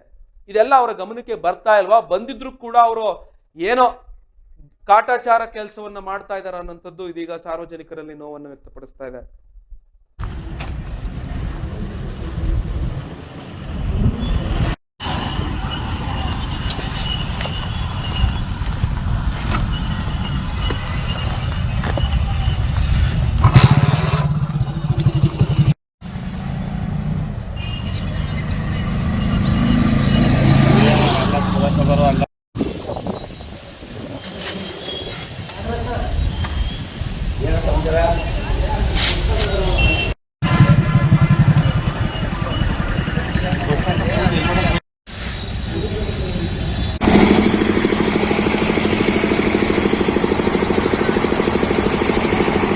ಸಂಪತ್ತು ಬಾ ಹೀಗೆ ಹೋಗ.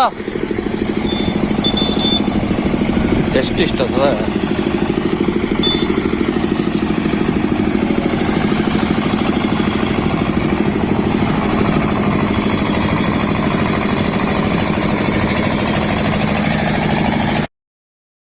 ರಸ್ತೆ ಏನಿದೆ ಅವೈಜ್ಞಾನಿಕ ರೀತಿಯಲ್ಲಿ ನಿರ್ಮಾಣ ಆಗ್ತಾ ಇರುವಂತದ್ದು. ಸೊ ಇದ್ರ ಬಗ್ಗೆ ನ್ಯೂಸ್ ನಮ್ಮ ಇಡನ್ಸ್ ವಾಹಿನಿಯಲ್ಲಿ ಹೋಗ್ತಾ ಇದೆ ಸರ್. ಚರಂಡಿಯ ಕೆಲಸದ ಅವಶ್ಯಕತೆ ತೀವ್ರವಾಗಿ ಇತ್ತಂತೆ ಸಾರ್ವಜನಿಕರಲ್ಲಿ. ಮ್ಯಾನ್ ಹೋಲ್ಗಳನ್ನ ಸಮೇತ ಮುಚ್ಚಿ ರಸ್ತೆಯ ಡಾಂಬರೀಕರಣ ಆಗ್ತಾ ಇದೆ. ಏನ್ ಆಗ್ತಾ ಇದೆ ಸರ್ ಟಿ ನರಸೀಪುರದಲ್ಲಿ? ಸರ್ ಈಗ ಇದು ಏನಾಗಿದೆ ಅಂದ್ರೆ, ಈ ರಸ್ತೆ ಈಗ ಏನು ಗೋಪಾಲ್ಪುರದಿಂದ KSRTC ಬಸ್ ಸ್ಟ್ಯಾಂಡ್ ವರೆಗೆ ರಸ್ತೆ ಇದೆ ಸರ್. ಅದು ಒಂದು 200 ಮೀಟರ್ ಇದೆ, 200-300 ಮೀಟರ್ ರಸ್ತೆ ಇದೆ ಸರ್. ಇದೊಂದು 15-20 ವರ್ಷ ಆಗಿತ್ತು ಸರ್ ರಸ್ತೆ ಆಗಿ. ಇದುವರೆಗೂ ಯಾರೇ ಪ್ರತಿನಿಧಿಗಳು ಬಂದರು, ಜನಪ್ರತಿನಿಧಿಗಳು ರಸ್ತೆ ಮಾತ್ರ ಮಾಡ್ತಿರಲ್ಲ. ಅದ್ರ ಮಧ್ಯೆ ಒಂದು ಕಾಲೇಜ್ ಇದೆ ಸರ್, PRM ಕಾಲೇಜ್ ಅಂತ ಇದೆ. ಅಲ್ಲಿಗೆ ಮಕ್ಕಳು 100 ಮಕ್ಕಳು ವಿದ್ಯಾಭ್ಯಾಸಕ್ಕೆ ಬರ್ತಾರೆ. ಅದೇನಾಗಿದೆ, ಒಂದು ಕಡೆ ಚರಂಡಿ ಅರ್ಧ ಇದೆ, ಇನ್ನೊಂದ್ ಕಡೆ ಕಾಲ್ಭಾಗ ಇದೆ. ಆ ಪಕ್ಕದಲ್ಲೇ, ಆ ಕಾಲೇಜ್ ಪಕ್ಕದಲ್ಲೇ ಒಂದು ಪೌರ ಕಾರ್ಮಿಕರ ಏರಿಯಾ ಇದೆ ಸರ್. ಅಲ್ಲಿದು ಮತ್ತೆ ಗೋಪಾಲ್ಪುರಕ್ಕೆ ಸಂಬಂಧಪಟ್ಟಂತ ನೀರೆಲ್ಲ ಇದೇ ರಸ್ತೆಲಿ ಬರ್ಬೇಕು, ಈ ಚರಂಡಿಲೆ. ಅದು ತುಂಬೋಗಿದ್ದು 20 ವರ್ಷ ಆಗಿದೆ ರೋಡು ಅಂದ್ರೆ 3 ಲೆವೆಲ್ ಇರ್ಬೋದು ಲೆಕ್ಕಗಳಿದ್ದೀವಿ. ಅದೇನಾಗಿದೆ, ಆ ರೀತಿ ಆಗಿರೋದ್ರಿಂದ ಸರ್, ಅದು ಮಳೆ ಬಂದ್ರೆ ಮೋರಿ ತುಂಬಿ ರಸ್ತೆ ಮೇಲೆ ನೀರು ಹರಿತಾ ಇತ್ತು ಸರ್. ಹಾಗಾಗಿ ರಸ್ತೆ ಹದಗೆಟ್ಟೋಗಿತ್ತು. ಇದುವರೆಗೂ 20 ವರ್ಷದಿಂದ ಆಗಿರಲ್ಲ. ಇವಾಗ ಇವರು ತರಾತುರಿಯಲ್ಲಿ CM ಫಂಡ್ ಇದೆ ಯಾವ್ದೋ ಇದೆ ಅಂತ ಅಂದ್ಬಿಟ್ಟು ಆ ರಸ್ತೆ ರೆಡಿ ಮಾಡಿದ್ದಾರೆ. ಅದು ಮಳೆಗಾಲದಲ್ಲಿ ಆಯ್ಕೆ ಮಾಡ್ಕೊಂಡಿದ್ದಾರೆ ರಸ್ತೆ ಮಾಡಕ್ಕೆ. ಆ ಮಳೆಗಾಲದಲ್ಲಿ ಮಾಡೋದ್ರಿಂದ ಅದು ಅವೈಜ್ಞಾನಿಕವಾಗಿ ಮಾಡಿದ್ದಾರೆ ಸರ್. ಆಮೇಲೆ ಮತ್ತೆ UGD ಕಲೆಕ್ಷನ್ ಇದೆ, ಅದಕ್ಕೆ ಪಾಯಿಂಟ್ ಗುರುತ್ ಮಾಡ್ಕೋಬೇಕಾಗಿತ್ತು, ಪಾಯಿಂಟ್ ಗುರುತ್ ಮಾಡ್ಕೊಂಡಿಲ್ಲ. ನಾಳೆ ದಿನ ತುಂಬೋದ್ರೆ ಮತ್ತೆ ರೋಡ್ ಆಗಿದ್ದಾರೆ. ಆಮೇಲೆ ಇದ್ರ ಬಗ್ಗೆ ನಾನು 2-3 ಸಲ ಹೋಗಿ CO ಗೆ ಮನವಿ ಮಾಡಿದ್ದೀನಿ, ಮೌಖಿಕವಾಗಿ ಇಂಜಿನಿಯರ್ ಜೊತೆ ಮಾತಾಡಿದ್ದೀನಿ. ಅವ್ರಿಗೆ ಹೇಳಿದೀನಿ, ಈ ತರ ನೀವು ಚರಂಡಿ ಮಾಡದೆ ದಯವಿಟ್ಟು ರಸ್ತೆ ಮಾಡಕ್ ಹೋಗ್ಬೇಡಿ. ನೀವು ರಸ್ತೆ ಮಾಡ್ತಂದ್ರೆ ಕಂಪ್ಲೀಟ್ ಆಗಿ ಹದಗೆಟ್ ಹೋಗುತ್ತೆ. ಅದು ಚರಂಡಿ ಮಾಡಿ ಆಮೇಲೆ ನಂತರ ಮಾಡಿ. ಈಗ ತರಾತುರಿ ಅಂತ ಏನಿದೆ ಅಂತ ಹೇಳಿದ್ರೆ, ಇಲ್ಲ ಸರ್ ನೆಕ್ಸ್ಟ್ ಫಂಡ್ ಬರುತ್ತೆ ಅದ್ರಲ್ಲಿ ಮಾಡ್ತೀನಿ ಅಂತಾರೆ ಸರ್. ಈಗ ಹಂಗಾಗಿ ತರಾತುರಿಲಿ ಮಾಡ್ಬಿಟ್ರು ಸರ್. ಈಗ ಮಳೆ ಬರ್ತಾ ಇತ್ತು, ಅವತ್ತಿನ ದಿನ ಅವ್ರು ಮಾಡೋ ದಿನಾನು ಮಳೆನೇ ಸರ್. ಅದು ಎಷ್ಟು ಮಟ್ಟ ಉಳ್ಕೊಳತ್ತೋ ಗೊತ್ತಿಲ್ಲ ಸರ್. ಮೈಸೂರಿನ ಜಿಲ್ಲಾ ಉಸ್ತುವಾರಿ ಸಚಿವರ ಒಂದು ಸ್ವಕ್ಷೇತ್ರ ಇದು, ಅಲ್ಲೇ ಹೌದು ಸರ್. ಸರ್ ಇದು ಇದೆ ಅಂತಲ್ಲ, ಇನ್ನೂ ಸುಮಾರು ಸಮಸ್ಯೆಗಳು. ಈಗ ನೋಡಿ, ಒಂದು ಕಡೆ ಅಂತಲ್ಲ ಸರ್, ಈಗ ಒಂದ್ 7-8 ಕಡೆ ಏನ್ ಮಾಡ್ತಾ ಇದಾರೆ ಅದೇ ತರದ್ದು ವರ್ಕ್. ಎಲ್ಲೂ ಚರಂಡಿ ಬಗ್ಗೆ ಗಮನ ಹರಿಸ್ತಾ ಇಲ್ಲ. ಅವ್ರಿಗೇನು ರೋಡ್ ಆಗ್ಬಿಡ್ಬೇಕು, ಅವ್ರಿಗೆ ಬಿಲ್ ಆಗ್ಬೇಕು, ಇನ್ನೊಂದು ಇದ್ ಮಾಡ್ಬೇಕು, ಫಂಡ್ ಖಾಲಿ ಆಗ್ಬೇಕು, ಅದೊಂದು ಉದ್ದೇಶ ಇಟ್ಕೊಂಡ್ ಮಾಡ್ತಾ ಇದ್ದಾರೆ ಹೊರತು ಜನಗಳಿಗೆ ಶಾಶ್ವತ ಪರಿಹಾರ ನೀಡ್ಬೇಕು, ಸಮಸ್ಯೆ ಆಗೋದನ್ನ ಮುಂದಿನ ದಿನಗಳ ಸಮಸ್ಯೆ ಆಗೋದನ್ನ ಪರಿಹಾರ ಮಾಡ್ಬೇಕು ಅನ್ನೋದು ಯಾವುದೇ ದೃಷ್ಟಿಕೋನ ಇಟ್ಕೊಂಡು ಮಾಡ್ತಾ ಇಲ್ಲ ಸರ್. ಇದು ನಾವು ಹೇಳಿ ಸಾಕಾಗಿದ್ದೀವಿ ಸರ್, ಎಷ್ಟು ಹೇಳಿದ್ರು. ಈಗ ಮತ್ತೆ ಆ ಒಳಚರಂಡಿಯ ನೀರು ತುಂಬ್ಕೊಂತು ಸರಿಯಾಗಿ UGD ಪಾಯಿಂಟ್ ಗಳನ್ನ ಮಾರ್ಕ್ ಮಾಡದೆ ಮಾಡಿದ್ದಾರೆ ಅಂತ ಹೇಳ್ತಾ ಇದ್ದೀರಾ? ಹೌದು ಸರ್. ಹಾಗಿದ್ರೆ ಅಂತ ದಿನಗಳಲ್ಲಿ ಯಾವ ರೀತಿಯ ಪರಿಹಾರ ಕೊಡ್ತಾರಂತೆ ಅಧಿಕಾರಿಗಳು ಈ ರೀತಿಯ ಒಂದು ಅವೈಜ್ಞಾನಿಕ ರೀತಿಯಲ್ಲಿ ಕೆಲಸ ಮಾಡಿದ್ರೆ ಅವರು? ಸರ್ ಅದನ್ನ ಬಗ್ಗೆ ಹೇಳಿದ್ರೆ ಮೌನ ವಹಿಸ್ತಾರೆ. ಕೇಳಕ್ ಹೋದ್ರೆ ಇಲ್ಲ, ನಾವು ಡ್ರೈನೇಜ್ ನ ಬೇರೆ ತರ ಮಾಡ್ತೀವಿ, 2 ಅಡಿ ಇದ್ ಮಾಡ್ತೀವಿ ಅಂತ ಏನೇನೋ ಒಂದ್ ಕತೆ ಕಟ್ತಾರೆ ಸರ್. ಆದ್ರೆ ಅವ್ರು ಹೇಳೋದಕ್ಕೂ ಅವ್ರು ನಡ್ಕೊಳ್ಳೋ ರೀತಿಗೂ ಒಂದೂ ಸರಿ ಇಲ್ಲ ಸರ್. ಈಗ ನಾವು ಮುಂದಿನ ದಿನಗಳಲ್ಲಿ, ಈಗ ನಾನು ಹಿಂದೆಯಿಂದೂ ಅದಕ್ಕೆ ಬಗ್ಗೆ ಹೋರಾಟಗಳು ಮಾಡ್ಕೊಂಡು ಬರ್ತಾ ಇದೀವಿ, ಅರ್ಜಿಗಳು ಕೊಡ್ತಾ ಇದ್ದೀವಿ. ಆದ್ರೂ ಇವರು ವರ್ಕ್ ಮಾತ್ರ ಯಾವ್ದೇ ತರ ಪರಿಪೂರ್ಣವಾದ ಕೆಲಸ ಆಗಿಲ್ಲ ಸರ್. ಇದು ಅವೈಜ್ಞಾನಿಕ ರಸ್ತೆನೆ ಅಂತ ಹೇಳಕ್ ಇಷ್ಟಪಡೋದು. ಅದೊಂದು ಜೋಡಿ ರಸ್ತೆಯಿಂದ KSRTC ಬಸ್ ಸ್ಟ್ಯಾಂಡ್ ಬರಕ್ಕೆ ಸರ್ ಒಂದ್ ಅರ್ಧ ಕಿಲೋಮೀಟರ್ ಬಳಸ್ಕೊಂಡ್ ಬರೋದಕ್ಕೆ ಶಾರ್ಟ್ ಕಟ್ ಇರೋ ಅಂತ ರೋಡ್ ಅದು. ಸುಮಾರು ಜನ, ಒಂದು ಸಿಲ್ಕ್ ಫ್ಯಾಕ್ಟ್ರಿ ಇದೆ, ಮತ್ತೆ ಇದಿದೆ, ಗೌರ್ಮೆಂಟ್ ಬಸ್ ಸ್ಟ್ಯಾಂಡ್ ಬರೋ ಅಂತವ್ರೆಲ್ಲ ಆ ರಸ್ತೆ ಮಾರ್ಗೋಗಿ ಬರ್ತಾರೆ, ಮಕ್ಳು ಬರ್ತಾರೆ, ದಿನ ವೆಹಿಕಲ್ಗಳು ಓಡಾಡ್ತವೆ. ಯಾವ ರೀತಿ ಮಾಡ್ಬೇಕು ಸರ್ ಇವರು? ಗಮನ ಹರಿಸ್ನಿಲ್ಲ ಅಂದ್ರೆ ಏನು? ಜನಪ್ರತಿನಿಧಿಗಳು ಅದೇನು ಮೆಂಬರ್ಗಳು ದಿನ ಕಣ್ಣಾರ ನೋಡ್ತಾರೆ, ಅವ್ರಗಳಿಗೆ ಅನ್ಸುತ್ತೆ ಗೊತ್ತಿಲ್ಲ ನಮ್ಗೂ. ಅವ್ರಾದ್ರೂ ಮಾಡ್ತಾ ಇರೋದು ಸರಿ ತಪ್ಪು ಅಲ್ಲಿ ಮಾತಾಡ್ಬೇಕಲ್ವಾ ಸರ್ ಅವ್ರಾದ್ರೂ? ಸರ್ ಇದ್ರ ಜೊತೆಗೆ ನರಸೀಪುರದ ಒಂದು ಸೈಟ್ ಹಂಚಿಕೆ ವಿಚಾರ ಏನಾಯ್ತು ಸರ್? ಸರ್ ನರಸೀಪುರದ ಒಂದು ಸೈಟ್ ಹಂಚಿಕೆ ವಿಚಾರ ಏನಾಯ್ತು? ಅದು ಕೂಡ ಸಾಕಷ್ಟು ಸುದ್ದಿ ಆಯ್ತು. ಹಾ ಸರ್. ಆ ವಿಷಯ ಈಗ ಎಲ್ಲಿವರೆಗೆ ಬಂದಿದೆ? ಏನು ಸೈಟ್ಗಳ ಒಂದು ರೀತಿಯಲ್ಲಿ ಸೈಟ್ಗಳ ಹಂಚಿಕೆಯ ವಿಚಾರದಲ್ಲಿ ಒಂದು ವಿವಾದ ಆಗಿತ್ತು, ಆ ವಿಷಯ ಎಲ್ಲಿವರೆಗೆ ಬಂದಿದೆ ಸರ್? ಅದು ನಡೀತಾ ಇದೆ ಸರ್. ಅದು ಮುಖ್ಯಮಂತ್ರಿಗಳ ಗಮನಕ್ಕೆ ತಂದಿದ್ದೀವಿ, ಮಾದೇವಪ್ಪರ ಗಮನಕ್ಕೆ ತಂದಿದ್ದೀವಿ. ಅದು ಮಾಡ್ತೀವಿ ಅಂತ ಭರವಸೆ ಕೊಟ್ಟಿದ್ದಾರೆ ಸರ್. ಎಷ್ಟು ಮಟ್ಟಿಗಿದೆ ಗೊತ್ತಿಲ್ಲ ಇನ್ನೂ. ಯಾವ ಹಂತದಲ್ಲಿದೆ? ಅಲ್ಲಿನ ಹೌಸಿಂಗ್ ಬೋರ್ಡ್ ಇಂದ ಏನಾದ್ರೂ ಮಾಹಿತಿ ಬಂದಿದೆ ಅಥವಾ ಯಾವ ಅಧಿಕಾರಿಗಳು ಇದಕ್ಕೆ ಜವಾಬ್ದಾರರು? ಸರ್ ಜಿಲ್ಲಾಧಿಕಾರಿಗಳ ಗಮನಕ್ಕೆ ತಂದಿದ್ದೀವಿ. ಅಂದ್ರೆ ಅವರು CM ಇಂದ ಲೆಟರ್ ಫಾರ್ವರ್ಡ್ ಆಗಿದೆ. ಮತ್ತೆ ಅಲ್ಲಿಂದ ಇಲ್ಲಿಗೆ ಚೀಫ್ ಆಫೀಸರ್ ಇದಕ್ಕೆ ಪುರಸಭೆಗೆ ಕಳಿಸ್ಕೊಡ್ತೀನಿ ಅಂತ ಹೇಳಿದ್ದಾರೆ ಸರ್. ಇದು ಇನ್ನೂ ಬಂದಿಲ್ಲ. ಅದು ಬಂದ್ಮೇಲೆ ನೆಕ್ಸ್ಟ್ ಏನಾಗುತ್ತೆ ನೋಡ್ಬೇಕು ಸರ್. ಧನ್ಯವಾದ ರವೀಂದ್ರ ಅವರೇ. ಒಂದು ಸಮಸ್ಯೆ ನಮ್ಮ ಇಡನ್ಸ್ ವಾಹಿನಿಯಲ್ಲಿ ನೇರ ಪ್ರಸಾದ ಪರಿಪೂರ್ಣವಾಗಿ ತಮ್ಮ ಟಿವಿ ಚಾನೆಲ್ ಇದಕ್ಕೆ ಸ್ಪಂದಿಸುವಂತ ಕೆಲಸ ಆಗ್ಬೇಕು. Okay, thank you sir. ತಮ್ಮಿಂದ ಧನ್ಯವಾದ. ನೋಡಿದ್ರಲ್ಲ ವೀಕ್ಷಕರೇ, ಇದು ಸಾಮಾಜಿಕ ಹೋರಾಟಗಾರರಾದಂತಹ ರವೀಂದ್ರ ಅವರ ಒಂದು ಮಾತಾಗಿತ್ತು. ಅವರು ಸಾಕಷ್ಟು ಬಾರಿ ಅಧಿಕಾರಿಗಳಿಗೆ, ಇಂಜಿನಿಯರ್ಗಳಿಗೆ ವಿಷಯವನ್ನು ತಿಳಿಸುವಂತ ಕೆಲಸ ಮಾಡಿದಾರಂತೆ. ಆದರೂ ಕೂಡ UGD ಪಾಯಿಂಟ್ಗಳನ್ನ ಸರಿಯಾಗಿ ಅವರು ಮಾರ್ಕ್ ಮಾಡದೆ ಏಕಾಏಕಿ ಡಾಂಬರೀಕರಣ ಮಾಡಿರುವಂಥದ್ದು ಎಷ್ಟು ಸರಿ ಅನ್ನೋದು ಅವರು ಪ್ರಶ್ನೆ ಆಗಿತ್ತು. ಈಗ ಮತ್ತೆ ಆ ಒಂದು ಒಳಚರಂಡಿಗಳು ತುಂಬಿಕೊಳ್ಳುತ್ತೆ, ಮತ್ತೆ ಮಳೆನೀರು ಚರಂಡಿ ತುಂಬಿಕೊಳ್ಳುತ್ತೆ.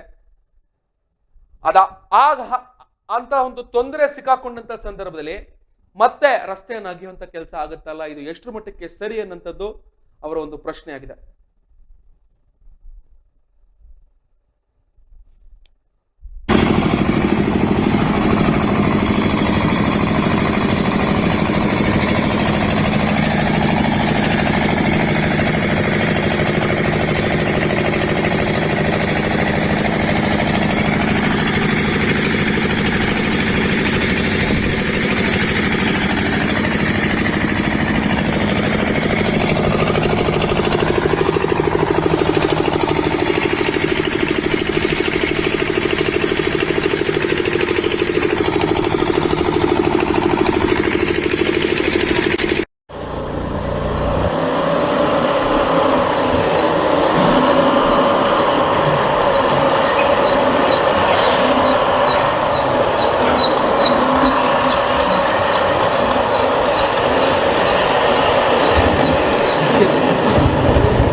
ಇದೀಗ ಟಿ ನರಸೀಪುರದ ಸುದ್ದಿಯನ್ನ ನೋಡ್ತಾ ಇದ್ರಿ. ಅವೈಜ್ಞಾನಿಕ ರೀತಿಯಲ್ಲಿ ನಿರ್ಮಾಣ ಆಗಿರುವಂತಹ ಒಂದು ರಸ್ತೆಯ ಕಾಮಗಾರಿಯ ಕುರಿತು ಸಾಕಷ್ಟು ಚರ್ಚೆ ಆಗ್ತಾ ಇದೆ. ಇದೀಗ ಅಲ್ಲಿನ ಅಧಿಕಾರಿ ವಲಯದ ಒಂದು ಇಂಜಿನಿಯರ್ಗಳನ್ನ ಹಾಗೂ ಹಿರಿಯ ಇಒ ಅವ್ರನ್ನ ಮಾತಾಡಿಸುವಂತಹ ಕೆಲಸ ಮಾಡೋಣ.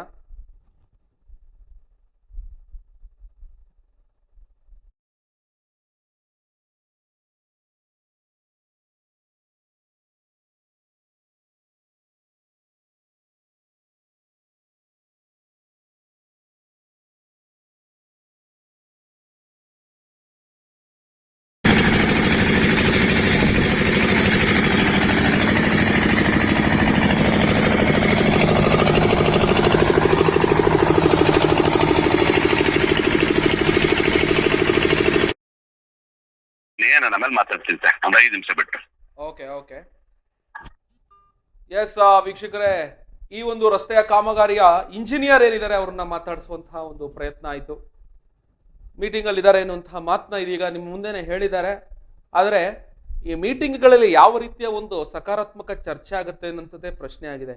ಮೀಟಿಂಗ್ ಅಲ್ಲಿ ಇದ್ದಾರೆ, ಬ್ಯುಸಿ ಇದ್ದಾರೆ ಅನ್ನೋಂಥದ್ದು ಹಲವಾರು ಬಾರಿ ನಮ್ಮ ಮಾಧ್ಯಮದವರಿಗೆ ಸರಿಯಾದ ಒಂದು ಉತ್ತರ ಸಿಗೋದಿಲ್ಲ. ಆದ್ರೆ ಇಷ್ಟೆಲ್ಲ ಮೀಟಿಂಗ್ಗಳನ್ನ ಮಾಡಿ ತಯಾರಿ ಮಾಡಿ ಪ್ರಮುಖವಾಗಿ ಒಬ್ಬ ಸಾರ್ವಜನಿಕರ ಗಮನಕ್ಕೆ ಒಂದು ಕಾಮನ್ ಸೆನ್ಸ್ಗೆ ಬರ್ತಾ ಇದೆ. ಒಳಚರಂಡಿಯನ್ನ ಮೊದಲು ನಿರ್ಮಾಣ ಮಾಡಿ ಮ್ಯಾನ್ಹೋಲ್ಗಳಿಗೆ ಒಂದು ಪರಿಹಾರವನ್ನು ಕೊಟ್ಟು ನಂತರ ಡಾಂಬರೀಕರಣ ಆಗ್ಬೇಕಾಗಿತ್ತು ಅಂತ.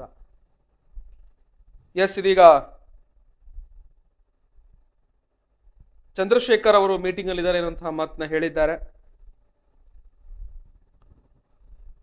ಈ ಟಿ ನರಸೀಪುರದ ಪುರಸಭೆಯ ಮುಖ್ಯ ಅಧಿಕಾರಿ ತ್ರಿವೇಣಿ ಅವರನ್ನ ಇದೀಗ ಮಾತಾಡಿಸುವಂತಹ ಒಂದು ಪ್ರಯತ್ನ ಮಾಡೋಣ.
ಸಂಪತ್ತ ಬಾ ಈಗ ಹೋಗ. ಎಷ್ಟು ಇಷ್ಟ ಅದ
ಎಸ್ ವೀಕ್ಷಕರೇ, ಇದು ಟಿ ನರಸೀಪುರದ ಅಧಿಕಾರಿಗಳು ಏನು ತಾಲೂಕ್ ಪಂಚಾಯಿತಿಯ ಮುಖ್ಯ ಅಧಿಕಾರಿಗಳಾಗಿರುವಂತಹ ತ್ರಿವೇಣಿ ಅವರಿಗೆ ಈಗ ದೂರವಾಣಿ ಸಂಪರ್ಕವನ್ನ ಮಾಡುವಂತ ಕೆಲಸ ಮಾಡಿದ್ವಿ. ಅವರು ಕೂಡ ಫೋನ್ ತೆಗಿತಾ ಇಲ್ಲ. ಈ ಒಂದು ಅವೈಜ್ಞಾನಿಕ ರೀತಿಯಲ್ಲಿ ಏನು ರಸ್ತೆಯನ್ನು ನಿರ್ಮಾಣ ಆಗ್ತಾ ಇದೆ, ಆ ಒಂದು ಇಂಜಿನಿಯರ್ ಚಂದ್ರಶೇಖರ್ ಅವರನ್ನ ಸಂಪರ್ಕ ಮಾಡುವಂತ ಕೆಲಸ ಮಾಡಿದ್ವಿ. ಅವರು ಕೂಡ ಸರಿಯಾದ ಸಂಪರ್ಕಕ್ಕೆ ಸಿಕ್ಲಿಲ್ಲ. ಸಾರ್ವಜನಿಕರನ್ನ, ಹೋರಾಟಗಾರರನ್ನ ಮಾತಾಡಿಸಿದ ಸಂದರ್ಭದಲ್ಲಿ ಒಂದು ವಿಷಯ ಬಹಳ ಸ್ಪಷ್ಟವಾಗಿ ನಮ್ಗೆ ಗಮನಕ್ಕೆ ಬಂದಿದ್ದು ಅಂದ್ರೆ, ಪ್ರಭಾವಿ ಸಚಿವರ ಸ್ವಕ್ಷೇತ್ರ ಡಾಕ್ಟರ್ ಎಚ್ ಸಿ ಮಹದೇವಪ್ಪ ಅವರ ಒಂದು ಸ್ವಕ್ಷೇತ್ರ ಟಿ ನರಸೀಪುರದಲ್ಲೇ ಇಂತಹ ಒಂದು ಸಮಸ್ಯೆ ಮೇಲಿಂದ ಮೇಲೆ ಕಾಣ್ತಾ ಇದೆ ಅಂತಂದ್ರೆ, ಕೆಲವು ದಿನಗಳ ಹಿಂದೆ ನೋಡಿದ್ರೆ ಬಸ್ ಸಮಸ್ಯೆ ಒಂದು ಸುದ್ದಿ ಆಯ್ತು. ವಿದ್ಯಾರ್ಥಿಗಳು ಮೈಸೂರಿಗೆ ಓಡಾಡೋದಕ್ಕೆ ಸರಿಯಾದ ಒಂದು ಬಸ್ ಸಿಗ್ತಾ ಇಲ್ಲ ಅನ್ನೋದ್ರ ಬಗ್ಗೆ ಒಂದು ದೊಡ್ಡ ಸುದ್ದಿ ಆಯ್ತು. ಈಗ ನೋಡಿದ್ರೆ ಸತತ 15 ವರ್ಷ ಆದ್ಮೇಲೆ ಈ ಒಂದು ರಸ್ತೆಯ ಒಂದು ದುರಸ್ತೀಕರಣ, ಡಾಂಬರೀಕರಣ ಆಗ್ತಾ ಇದೆ. ಇದು ಕೂಡ ಸರಿಯಾದ ರೀತಿಯಲ್ಲಿ ಆಗ್ತಾ ಇಲ್ಲ. ಒಳಚರಂಡಿಯ ಸಮಸ್ಯೆ ಪ್ರಮುಖವಾಗಿ ಇದ್ದಿದ್ದು, ಆ ಸಮಸ್ಯೆಗೆ ಪರಿಹಾರ ಸಿಕ್ಕಿಲ್ಲ. ಮುಂದಿನ ದಿನಗಳಲ್ಲಿ ನಾವು ಡಾಕ್ಟರ್ ಎಚ್ ಸಿ ಮಹದೇವಪ್ಪ ಅವರನ್ನ ಶಾಸಕರಾಗಿ ನೋಡೋದಕ್ಕೆ ಬಯಸದೇ ಇಲ್ಲ. ಅವ್ರು ಯಾವ್ದೇ ಬಹಳ ದೊಡ್ಡ ತಪ್ಪು ಮಾಡ್ಬಿಟ್ವಿ ಅವರನ್ನ, ಈ ಬಾರಿ ನಾವು ಅವ್ರನ್ನ ಗೆಲ್ಸಿ ಅನ್ನುವಂತಹ ಮಾತನ್ನ ಸಾರ್ವಜನಿಕ ವಲಯದಿಂದ ಕೂಡ ಕೇಳಿ ಬರ್ತಾ ಇದೆ. ಒಳಚರಂಡಿಯ ಕಾಮಗಾರಿ ಆಗ್ತಾ ಇಲ್ಲ. ಮಳೆಚರಂಡಿಯ ಕಾಮಗಾರಿ ಏನು, ಆ ಒಂದು ಮ್ಯಾನ್ ಹೋಲ್ಗಳೇನಿರುತ್ತೆ ರಸ್ತೆಯ ಮಧ್ಯದಲ್ಲಿ, ಅದನ್ನ ಸಮೇತ ಡಾಂಬರೀಕರಣ ಮಾಡ್ಬಿಟ್ರೆ ಮುಂದಿನ ದಿನಗಳಲ್ಲಿ ಅದು ತುಂಬಿಕೊಂಡಂತ ಸಂದರ್ಭದಲ್ಲಿ ನೀವು ಹೇಗೆ ಸ್ವಚ್ಛಗೊಳಿಸ್ತೀರಾ ಅಂತಂದ್ರೆ ಸರಿಯಾದ ಉತ್ತರ ಇಲ್ಲ ಅಧಿಕಾರಿಗಳಿಂದ. ಸಾರ್ವಜನಿಕರ ಗಮನಕ್ಕೆ ಬರ್ತಾ ಇದೆ, ಅಧಿಕಾರಿಗಳ ಗಮನಕ್ಕೆ ಬರ್ತಾ ಇಲ್ಲ. ಇದು ಟಿ ನರಸೀಪುರದ ಪರಿಸ್ಥಿತಿ. ಎಸ್, ಅಲ್ಲಿನ ಜನರು ಏನ್ ಹೇಳ್ತಾರೆ ಅದನ್ನ ಮಾತಾಡ್ತಾರೆ, ಅದನ್ನ ನೋಡೋಣ ಬನ್ನಿ.